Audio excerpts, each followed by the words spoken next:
What's up, everybody? This is Davian Hill with SolveFix Build. We're going to talk about the Cybertruck and the Ford F-150 Lightning.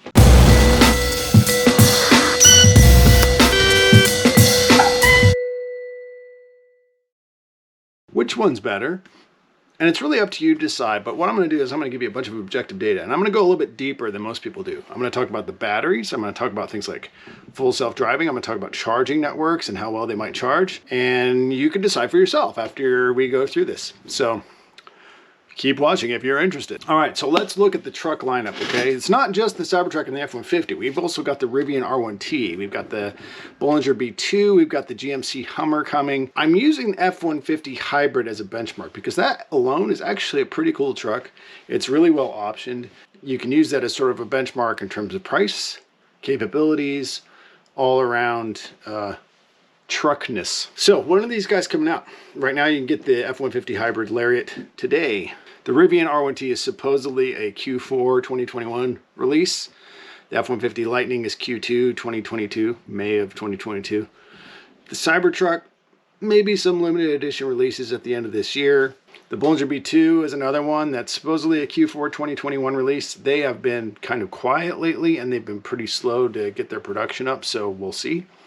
And then GMC coming in real late at Q4 2022. With all the hype that they just put out in that thing, I'm surprised that they're waiting that long to come out. But, you know, it was like a year and a half ago that GMC was saying they weren't going to do any EVs. And now they're saying they're going to do all EVs. So I'm not sure if they were just trying to ghost everybody on that, or if they just decided, oh crap, we have to do something. And here's where we are. Let's talk a little bit about the battery packs. The batteries that they're using are important because they give them all of the specs that we're looking at. They give them the 0 to 60 times, they give them the range, they give them the weight, the power to weight ratio for the vehicle. It's extremely important what batteries they're using. Ford has an agreement with SK Innovation. So the Lightning is an SK Innovation battery pack. You may or may not have seen in the news that SK Innovation has a factory here in the US. They have been limited or not allowed to do any production here in the US because of a lawsuit between them and LG Chem. SK is now allowed to serve their customers. They are supporting Ford in their battery pack. Rivian is using Samsung cells. I believe they are cylindrical. Tesla, of course, is using their own cells with their own design. We don't know who Bollinger is using. They keep saying a tier 1 battery supplier, and that could be lots of people. I'm thinking it might be Samsung, but I'm not sure. And of course, GM has had their long-term partnership with LG Chem, and that is the basis of their Ultium platform, which is their skateboard for all their EVs going forward. Let's talk about range. So the F-150 hybrid, 750 miles of range on a single fill-up. The Rivian R1T has 300 to 400 miles of range, depending which level of the R1T you buy. And we'll talk a little bit about base models versus fully loaded models. One thing a lot of people do when they're talking about these electric trucks is they mix and match the fully optioned models together, and it makes it really hard to do an apples to apples comparison. So I'm going to parse those out for you a little bit. Ford F-150 Lightning is a 230 to 300 mile truck, depending which one you buy. And there's some information out there that says that they give you this mileage with a 1,000-pound payload in it. So that's interesting. That they're kind of underselling the range a little bit. Tesla claims 250 to 500 miles on the Cybertruck, again, depending which one you buy. The Bollinger B2 is a 200 to 300 mile truck. And then the GMC Hummer is 250 to 350 miles of range.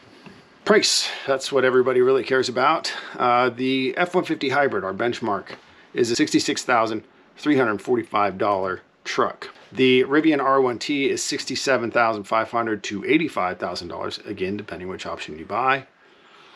The F-150 Lightning came in with an advertisement for $39,995 for the Pro level, which sounds like sort of a commercial work truck. I believe that is a quad cab truck. It's got 4-wheel drive. The Platinum level is $52,995, but if you look deeper and you try to figure out what other options there are levels above the Platinum, and supposedly they get optioned all the way up to $90,000. Now, Ford has a dirty little secret that really irritates me. If you get on their website and you try to option out any of their cars today, if you want something as basic as leather, you have to buy it in a package, and the packages are ridiculous. They're like $5,000 or $7,000 packages. So if you go into and you try to buy a truck from Ford, you can't just get like a base model F-150 and then put 4-wheel drive and leather on it. If you want the four-wheel drive, you're getting like a ridiculous tow package or an off-road package or something. If you want the leather, you're getting this other accessories package with the stupid Ford, what do they call that? The dumb software, the My Touch or whatever it is, which is terrible. And so you easily option out a truck, an additional $10,000 to $15,000. So the base model means nothing on Ford's website.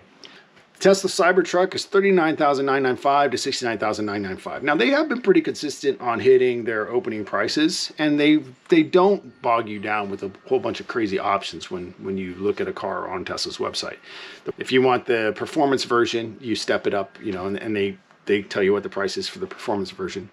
But let's just say that the tri-motor at $69,995 is going to come with, obviously, four-wheel drive, 4 doors, leather-like seating, and everything else that you would expect from a Tesla before you do things like, nicer wheels, a tow hitch, or self-driving. But those options are usually pretty slim. I mean, it's 3 boxes to check. The Bollinger B2 starts at $125. That's one of my biggest disappointments in the EV truck segments is what is Bollinger doing. GMC Hummer is $79,995 starting to $112,595. We'll get into more features that are available on each of these cars. Now, let's look at just the base models, okay? And this is, again, a lot of people don't talk about just the base models because that's really what's important. People get excited about the low prices that they see, but they really need to understand what they're getting, okay? So again, base model for the Ford F-150 Hybrid. This is a Lariat, four-wheel drive Lariat that I priced out on Ford's website. And I tried to keep the options pretty limited. Again, I think it started in the 50s and I ended up somewhere around 66 with the options because, again, Ford makes you get these packages. The Rivian R1T, like base truck, 300-mile truck, $67,500 with four-wheel drive. The base Rivian R1T is essentially the size of a Toyota Tacoma. Okay, so keep that in mind. The Ford F-150 Lightning, full-size truck, crew cab, 230 miles, $39,995 for the Pro level, which is their base model, and it's got four-wheel drive. The Tesla Cybertruck's base model is just two-wheel drive, and it's the only two-wheel drive model in this whole thing. However, Tesla, I don't think has ever offered a car which is cloth seats. I would imagine the Ford Pro is probably cloth seats and pretty limited options otherwise. The Bollinger B2, I think they're leather-like seats. I mean, it's $125,000. You better be getting that, and you're only at 200 miles range. And then the GMC Hummer at $79,995 is a 250-mile range vehicle with four-wheel drive. And I think that's probably leathered up, if I understand their options. So what about bed length? I mean, bed length's important. If you're buying a truck, are you going to actually use it, or do you just want like a cool car? I mean, for me, I want a truck. I use a truck to do truck things. I like going to the hardware store and getting some sheets of plywood or drywall from time to time, or bags of mulch, or sometimes even like a truckload of gravel. And I use a truck for what a truck's for. Not everybody does that. Now the F-150 Hybrid, that's a genuine truck. It's got a 6.5 foot bed. Doesn't have any extra like weird features or extra cubic feet of storage because, it's got an engine underneath the hood. So it doesn't have a frunk. The Rivian's got a frunk and it's got this goofy gear tunnel. And you've probably seen pictures of it. This gear tunnel sort of sits behind the rear seat. It's between the bed and the rear seat. And it opens up from the side and you can like slip skis and a snowboard and stuff in there. And that's cool. They're really going after like this adventure overlanding kind of customer who, I didn't know that person existed. But, it looks to me like people who want a truck for trucky kind of things. But it's only a 4.5 foot bed. So you're not going to put a whole lot of stuff in the back of that truck. Supposedly it's got 22 cubic feet of extra storage. The Ford F-150 Lightning. Really impressive frunk. They made a big deal about all that. Supposedly it's 14.1 cubic feet. As far as I could tell, there's no other like hidden cubbies or storage in that truck. If there are, they haven't really advertised them that much. It's a 5.5 foot full-size bed.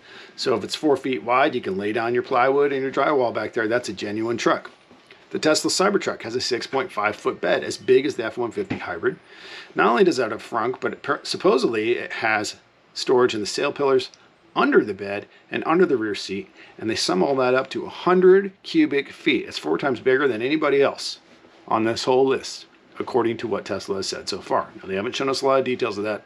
There's little pictures moving around the internet here and there that you can see, and it sounds like they've got some pretty interesting features in that. The Bollinger B2 has a really cool feature, which is as far as I can tell, entirely original. No one else has really done this. They have a frunk, but the frunk is completely pass-through. So if you were to open up the frunk, you could look down the center of the vehicle and you could see a fully open pass-through that goes all the way to the back of the truck. And you can put like 12-foot or 16-foot 2x4s in there, which is pretty neat. That is a very unusual way to look at the design and the ability to have, you know, that kind of storage. They advertise that frunk as 8.6 cubic feet. The GMC Hummer, I don't know what kind of frunk they have. I haven't seen them show it off, and they really haven't talked about much else for storage in that. It's a 5-foot bed on the GMC Hummer. It's a 6-foot bed on the Bollinger B2. The 5-foot bed on the Hummer seems a little, I mean, not something that you would necessarily want to throw gravel in the back end. It's kind of like the GMC Avalanche, right? Like that was a genuine truck. You could do truck things with it, but would you really want to throw gravel or dirt back there? It's up to you. Now, let's talk about charger networks. So charger networks are interesting. So I'm not really talking about a charger network for the F-150 hybrid, but supposedly Rivian is making their own first-party charger network, and they're going to be Rivian branded chargers, and they're going to strategically place them around these different remote locations so that people don't get stranded and they can deal with their range anxiety and feel happy. The F-150 Lightning. Now, they've got something supposedly through Ford Pass. It's an app. You can get the Ford Pass app now, from my understanding, for certain cars. And from what I see on the website, it's like, great, you know, you just get some information about your car on the phone. The Ford Pass isn't necessarily like a Ford branded charger network. From what my understanding is it's actually third-party chargers, and they're just using the Ford Pass app to tell you where they are and to help you estimate range and stuff like that. That sounds probably pretty clunky to me. We'll see how well they execute, but historically, let's just say that the domestic big three automakers in the US haven't been all that great about software and user friendliness of software and things like that. So my hopes aren't that high. The Tesla Cybertruck is, of course, using Tesla superchargers, and that supercharger network has been around for a long time. And there's actually a really good TFL truck or TFL car. I'll try to put a link in the description below. There's a review on chargers, and I think they're comparing the Tesla Model Y to the Volkswagen ID4. And the ID4 is using Electrify America chargers. And they are pretty clunky. Like, they don't always work. And I think they use another off-brand sort of different charger. And they really had trouble like getting the ID4 to actually charge. Whereas the Tesla Model Y, you pull up to a Tesla supercharger, but if it's working, it just goes in and it instantly recognizes it and it starts to charge. Bollinger, as far as I know, they're not making any partnerships with anybody for chargers. You're probably going to be charging at home with them most of the time, so you're going to be stuck with third-party chargers. And GMC is advertising this amazing partnership that they've really touted as something pretty unique, but from what I could tell, they're not building their own chargers, and they don't have any first-party software hardware integration between the chargers, from what I can tell. And to give you a little bit more detail of that, the Rivian network, they say they're going to have 3,500 chargers by the end of next year. Ford's going to have access to 13,500 chargers, and that's probably just software integration. You know, this is the chargers that they've successfully mapped and they can point to. Tesla's going to have 25,000 chargers in their charger network, none in Bollinger, and then GM is saying 60,000 chargers. Wow, that sounds really amazing, but let's really look at what they're doing there. They're just teaming up with all of these other charger infrastructure providers that already exist. Blink, ChargePoint, EV Connect, EVgo, Flow, and SEMA Connect.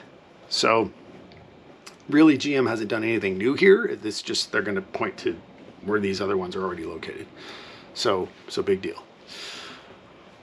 People never talk about user interfaces, and I did a video once. I'll try to put the description either there, somewhere. And you know, user interfaces for a lot of cars are really crappy. They're just really bad. So let's look at what these guys are doing. Ford's got Windows embedded automotive. So think about Windows. Think about Ford My Touch.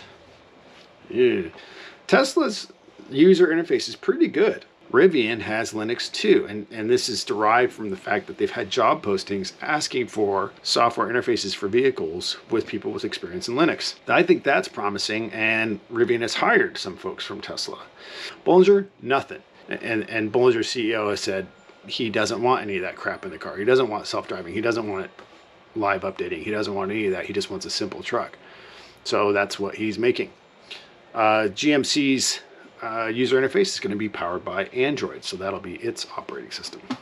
Now let's talk about self-driving. Self-driving is interesting because take the benchmark today, which is the F-150 hybrid. That's just got driver assist, and that's technically classified as level 1 driving assistant. And all that is stuff like, you know, lane change, lane departure warning, maybe assisted braking.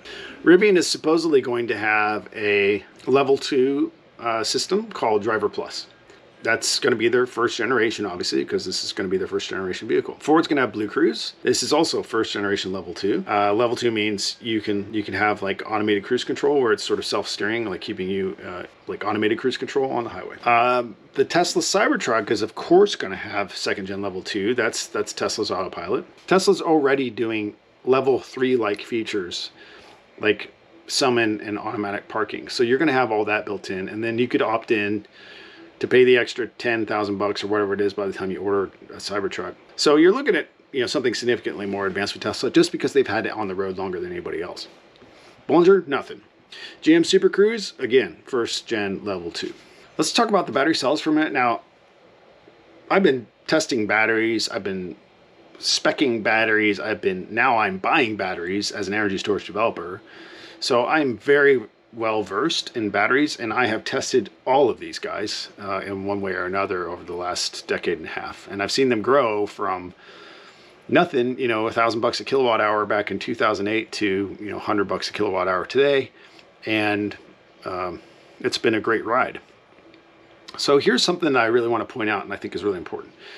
I'm not sure if SK Innovation's batteries are in the present day Ford F-150 hybrid, but they are going to be the fundamental battery in the Ford F-150 Lightning.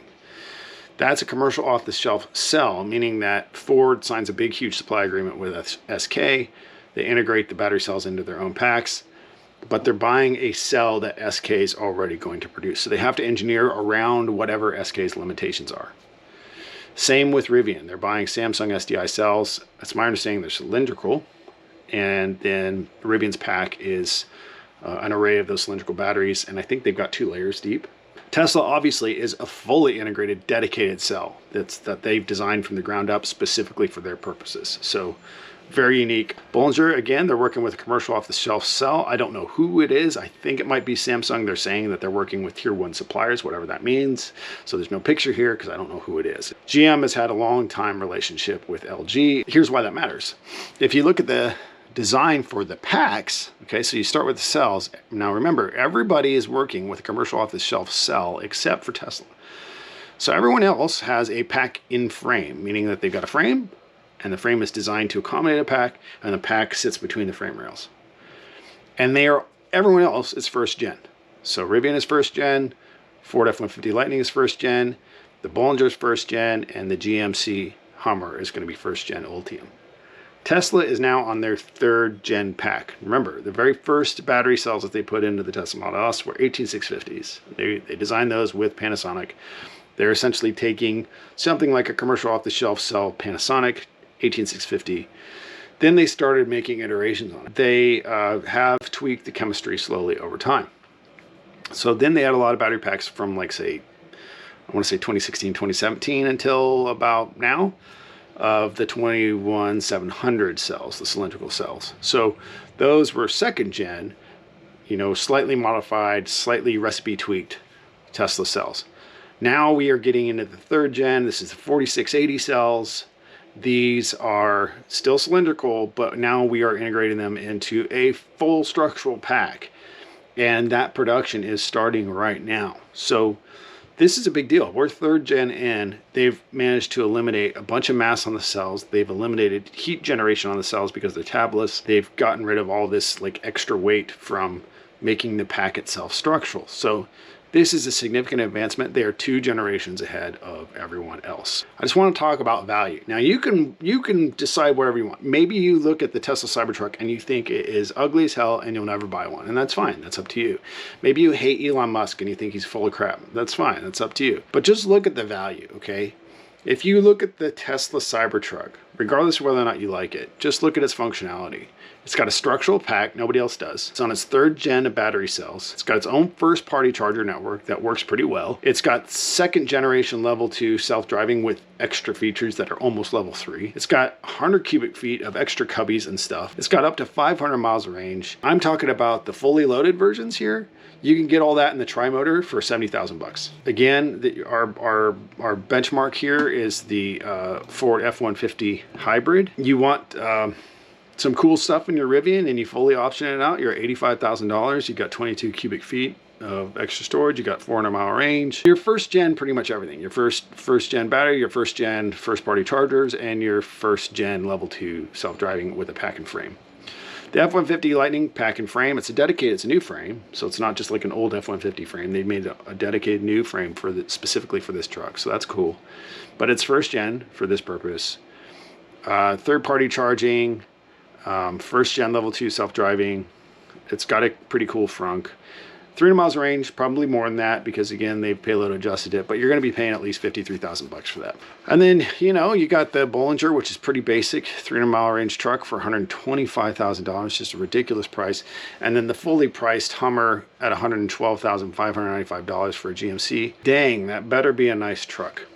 So what's the 0 to 60 time? The 0 to 60 time on the Ford F-150 Hybrid Lariat, the $66,345 truck, is 5.4 seconds. That's pretty darn quick. I mean, I think my 1998 Volkswagen Jetta GLX with the VR6 that I had like done some work to was 0 to 60 in 5 seconds, and that felt real fast. So that's a speedy truck. I haven't seen the 0 to 60 times for the lower level Rivian R1Ts, but from what I can tell, the R1T that's fully loaded, the $85,000 truck, is a 3-second 0 to 60. That's super quick. That's super quick for a truck. Super quick. The F-150 Lightning that they advertised, I think it's the platinum level, is a 0 to 60 time of 4.5 seconds. Again, still plenty quick. I think that's quicker than the Ford Raptor is right now. So that's a pretty fast truck. Tesla says the single motor Cybertruck is a 0 to 60 in 6.5 second truck. That's a respectable time. It's not slow. It's not super fast either, but it's not slow. The dual motor is a 0 to 60 time of 4.5 seconds. Again, faster than today's Ford Raptor. Plenty quick. That's a mid-optioned truck, and it's going to be really fast.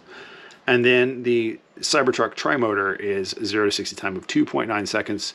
I think I said in a previous video, that is faster than a Bugatti Veyron, or just as fast as one for a $70,000 vehicle. That's pretty amazing.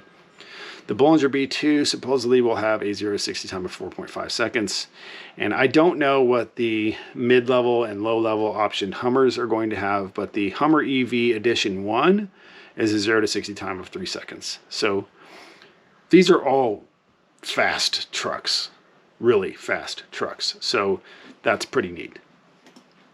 All right, so we come back to the ranking, and let's talk about the categories. I just tried to put some semi-quantitative ranking on these in these following categories. I looked at styling and attractiveness, cool factor, speed and power, whether or not it's got a decent compatible charging system, a first-party charging system, charging network. It's the utility of the truck and its usefulness. How good is the self-driving, and then how good is the software and the user interface. So if you put all those together, you rank it high as a 3, you rank it low as a 1, and if it doesn't have it at all, then it's ranked as a 0. This is how it comes out. Basically, you know, if you look at the combined rankings of all these, the Cybertruck is really, really good. And that even includes the fact that I gave it a 1 for attractiveness, but I gave it a 3 for cool factor. I gave the F-150 Lightning a 3 for styling and attractiveness. I think it's a good looking truck. It's a really nice looking truck. It looks like the F-150s of today. So it's not that cool. I mean, when you look at it, I think that light bar across there is pretty neat. I think that's a cool looking truck, but it actually doesn't stand out that much from today's F-150. So if you had one, people might not actually be able to tell that you had an electric truck. So the cool factor is actually toned down a little. I think if it scored well in the cool factor category, it might meet or beat the Tesla Cybertruck. So that one's up to you. Speed and power, I mean, the Cybertruck certainly has it in terms of the dual motor and the tri-motor. And what you end up getting is the top 4 highest ranking vehicles in this whole lineup are the Ford F-150 Lightning Platinum at 19, the Cybertruck single motor at 20, the Cybertruck dual motor is the highest ranked one at 21, and the Cybertruck tri-motor is ranked at 20. So, and all those, part of it is that, you know, they're actually some of the lowest priced ones. If you look at the pricing, the F-150 Lightning Platinum is at $52,995. The Cybertruck single motor is at $39,995. The Cybertruck dual motor is at $49,995, which I think is just the best bang for the buck in the whole lineup. I mean, it's a $50,000 truck. It's faster than a Raptor, and it's totally useful. And then you've got the tri-motors at $69,995. So, what's the tiebreaker on all this? You know, I think it's really looks. I mean, I am a reservation holder, full disclosure. I'm a reservation holder for a Cybertruck. I have been for about 1.5 years. Since it first came out, I think I put in a reservation the day after it was released. A good buddy of mine is a reservation holder for an F-150. I kind of want an F-150 Platinum, the Lightning Platinum. I think it's a really good looking truck. It just depends how many other options I can get with it. You know, if they're going to make me spend another $7,000 just to get leather, I don't know. I want to use the truck for actual truck things. I want to use it for my business. When I pull up to a job site, you know, which truck do I want to have? But the Cybertruck is certainly going to send a message. And maybe I don't want to be seen that much, you know. That's one thing I would actually consider. I'm driving around my neighborhood. People are going to be like, look at him. He's driving a Cybertruck. That's crazy. I'm not sure if I want that attention or not. The F-150 is certainly going to be pretty subtle. The Cybertruck is not. So you be the judge. You make the judgment for yourself. I tried to rank these things as objectively as I could. We've talked about the battery tech, which I think is pretty substantial. We've talked about the self-driving tech. We've talked about the user interfaces and the software. Those are things that people don't really talk about. And we've also talked about the significant differences between the base level and what you get and the top level and what you get. And so I hope that this gives you a little bit more intel than you would normally get out of one of these reviews. This is David Hill with Solve Fix Build. Thanks for watching. See you again soon. Hey, you're awesome. You really hung in there, didn't you? If you want to see the next project, go ahead and subscribe and hit the notifications button. Hey, if you want to see any other types of projects, say so in the comments. I'd love to hear your feedback. And if you want to support the channel, it's super easy and it's free. Just hit that like button. The YouTube algorithm likes that. Thanks for watching. Stay rad and go start your next project.